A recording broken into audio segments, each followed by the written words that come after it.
الرحمن علم القرآن خلق الإنسان علمه البيان.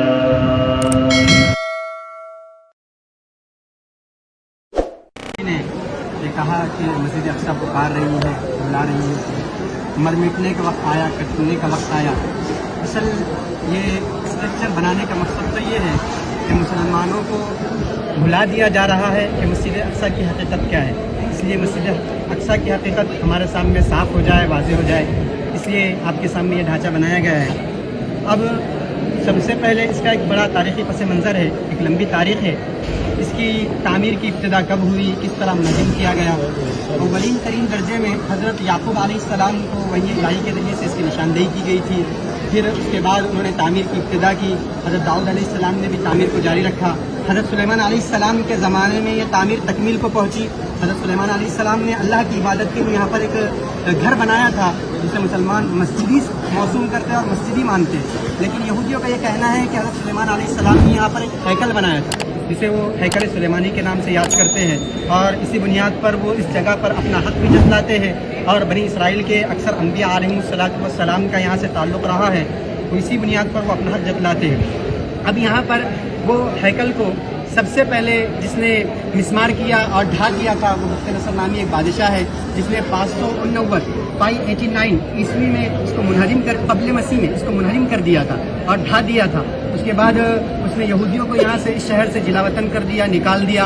پھر ایک شہنشاہ فارس جس کا نام سائرس اعظم بتلایا جاتا ہے، اس نے اس علاقے پر اپنی حکومت قائم کی، قبضہ کیا، پھر یہودیوں کو یہاں لا کر بسایا.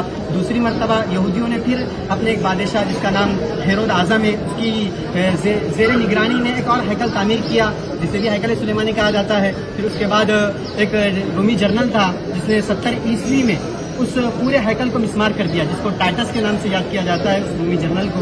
پھر 4 صدی عیسوی میں ان تمام رومیوں نے مسیحیت قبول کر لی اور عیسائی مذہب کو اپنا لیا. پھر یہاں پر انہوں نے اس کی بنیاد پر بڑے بڑے گرجے گھر تعمیر کروائے، اپنی عبادت خانے بنوائے. اس احاطے کی جو مقدار پیمائش رقبہ ہے کم و بیش 36 ایکڑ پر پھیلا ہوا ہے.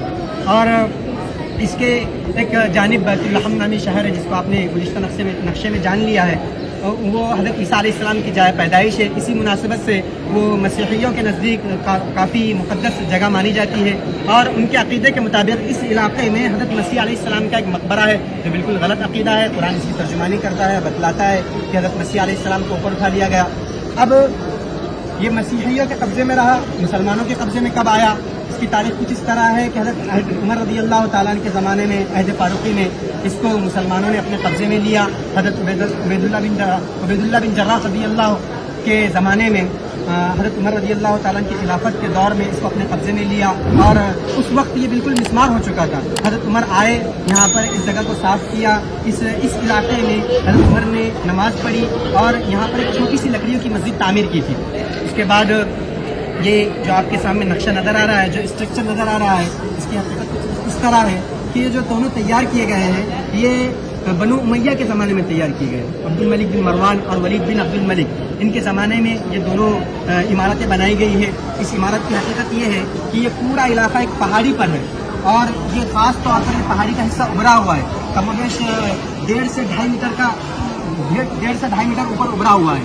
اس پر یہ بنایا گیا ہے. اس کا نام قبۃ الصخرہ ہے، اور مسلمانوں کے ذہن میں سوشل میڈیا کے ذریعے سے یہ بات بٹھائی جاتی ہے کہ یہی مسجد اقصی ہے. حقیقت یہ ہے کہ مسجد اقصی صرف کسی کا نام نہیں ہے بلکہ پورے احاطے کو مسجد اقصی کہا جاتا ہے. مسجد اقصی حرم قدسی کو، یہ پورے علاقے کو مسجد اقصی کہا جاتا ہے. اور مسلمان جو اس مسجد کو مسجد اقصی کہتے ہیں اس کی وجہ اور بنیاد یہ ہے کہ انہوں نے نماز پڑھنے کے لیے اس علاقے کو خاص کر دیا ہے، اس لیے اس کو مسجد اقصی مسلمان کہتے ہیں. اور یہ مسجد اتنی شاندار ہے کہ اس کے اندر سنگ مرمر کے پتھر جڑے ہوئے ہیں اور مختلف قسم کی کاریگری قرآنی آیاتیں وغیرہ لکھی گئی ہے، اور ایک وقت میں 3 سے 3.5 لوگ اس میں بآسانی نماز پڑھ سکتے ہیں. پھر یہ قبہ ہے جو سامنے بنایا گیا ہے، یہ بھی عبد الملک بن مروانی کے زمانے میں بنایا گیا. اور اس پر نقش و نگار جو نظر آ رہا ہے یہ نقش و نگار خلافت عثمانیہ کے زمانے میں یہ نقش و نگار کیا گیا ہے، اور خلیفہ عبدالحمید اور عبدالعزیز کے زمانے میں یہ نقش و نگار ہوا. یہ ایسا نقش و نگار ہے کہ یہ اپنی مثال آپ رکھتا ہے. یہ ایسا قبہ ہے جس کی نظیر اسلامی ہسٹری میں پیش کرنا مشکل ہے. اور اس پر جو قرآنی آیتیں لکھی گئی ہے وہ قرآنی آیتیں سورہ یاسین کی آیتیں ہیں، سورہ بنی اسرائیل کی آیتیں ہیں. اب یہ قبہ اور گنبد کی اصلیت یہ ہے کہ اصل تو یہ لکڑی سے بنا ہوا ہے، چونے وغیرہ سے اس کی استرکاری کی گئی ہے. اس پر جو گولڈن رنگ ہے یہ سونے کا پانی چڑھایا ہوا ہے. اب اس طرح یہ جو قبے نظر آ رہے ہیں، اس طرح کے کئی قبے اس علاقے میں موجود ہیں. یہ قبوں کی حقیقت یہ ہے کہ اس زمانے میں چونکہ مسجدوں کے اندر ہی درس و تدریس کا بھی کام انجام دیا جاتا تھا، تو لوگوں کی سہولیات کے لیے خانقاہی نظام قائم ہو اور درس و تدریس کا نظام قائم ہو، اس وجہ سے اس طرح کے کئی قبے یہاں پر تعمیر کیے گئے. اب اس مسجد کے بازو میں، جس کو لوگ مسجد اقصیٰ کہتے ہیں مسلمان، اس کے بازو میں ایک میوزیم ہے جو 10 مسلمان ادوار کو بتلاتا ہے. اس کے اندر 10 مسلمان ادوار کے عجائبات رکھے ہوئے ہیں اور 600 ایسے قرآن نسخے رکھے ہوئے ہیں جس کو الگ الگ خطوں میں لکھا گیا ہے.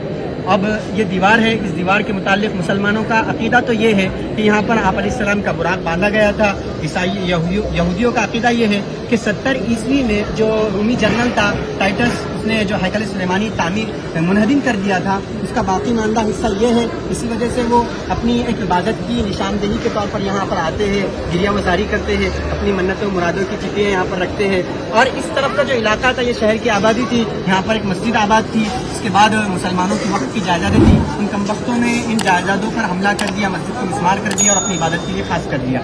اب وہاں پر ایک کنواں نظر آ رہا ہے. اس کنویں کی حقیقت یہ ہے کہ اس طرح کے کم و بیش 25 کنویں اس احاطے میں بنے ہوئے ہیں تاکہ جو زائرین آتے ہیں ان کے لیے پانی کا صحیح طور پر انتظام ہو سکے.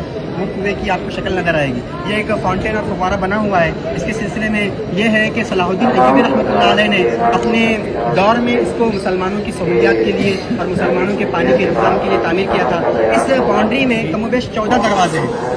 ایک دروازہ نمونے کے طور پر بنا دیا گیا ہے جس کو گولڈن ٹیمپل کہتے ہیں. یہاں پر سلیمان علیہ السلام کا استبل کہا جاتا ہے. اس کو پہلے زمانے، اب تو اس کی کوئی علامت اور نشانی باقی نہیں رہی، بلکہ یہاں پر ایک نیچے تل میں ایک مسجد ہے جس مسجد مروان کہا جاتا ہے.